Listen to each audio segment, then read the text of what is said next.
Subscribe to our YouTube channel and don't forget to press the bell icon to get all the latest updates. क्या होता है जब राज्य, एक देश या फिर वहाँ की लोकल बॉडी इलेक्शंस बहुत ही नज़दीक होते हैं? इसका एक जीता जागता उदाहरण है महाराष्ट्र। नमस्कार, मेरा नाम है आशीष रमोला और आप देख रहे हैं मोजो स्टोरी।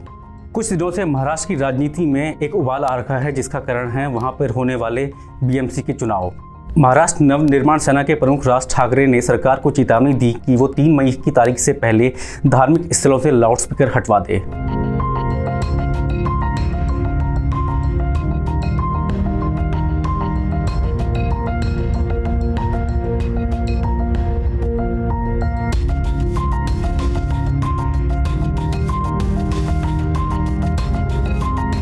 राज ठाकरे ने साथ में यह भी कहा कि अगर उनकी मांग नहीं मानी गई तो वो मस्जिदों के बाहर जाकर हनुमान चालीसा का पाठ करवाएंगे। इसके बाद से कहानी चालू होती है नवनीत राणा दंपत्ति की, जो कि एक निर्दलीय सांसद हैं महाराष्ट्र की अमरावती सीट से। यहाँ तक कि कहा जाता है कि उनको बीजेपी का समर्थन प्राप्त है।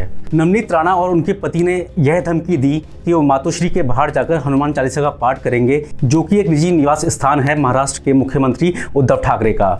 इनके इस ऐलान के बाद शिव सैनिकों ने राणा दंपति के घर जाकर विरोध प्रदर्शन कर दिए।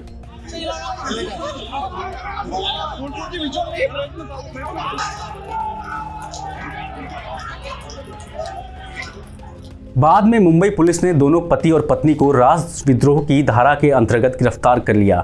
मुंबई पुलिस ने उनकी गिरफ्तारी पर तर्क देते हुए कहा कि वो शहर में 2 धर्म विशेषों के बीच में सौहार्द खराब करने की कोशिश कर रहे थे।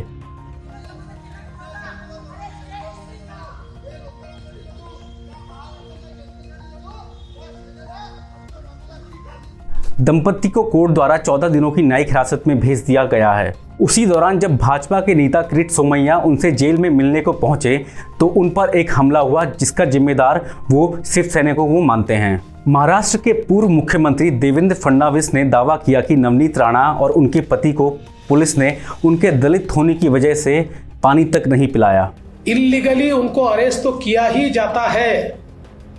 इस प्रकार के अलग अलग गुनाह तो लगाए जाते ही है, लेकिन अभी अभी जो खबर आई है उनको पुलिस कस्टडी में मिसट्रीट किया गया। उनको नीची जात का बच्चा बताकर उनके साथ दुर्व्यवहार किया गया। उनको पीने का पानी तक नहीं दिया गया। एक महिला सांसद को वॉशरूम जाने के लिए भी परमिशन नहीं दी गई।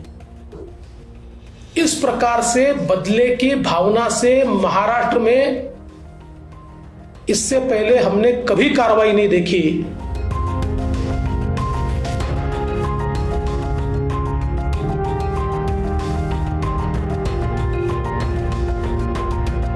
मैं बाला साहब ठाकरे जी के साथ मेरी पूरी जिंदगी गई।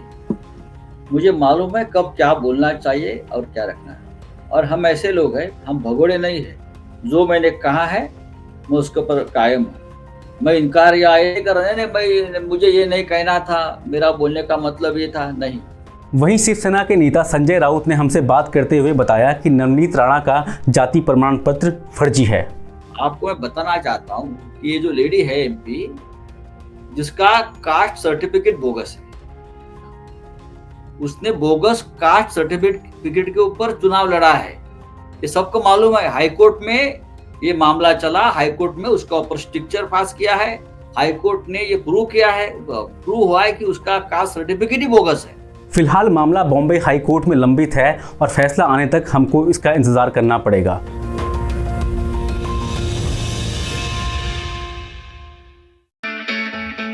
It's great to see you here. Thank you for watching our work.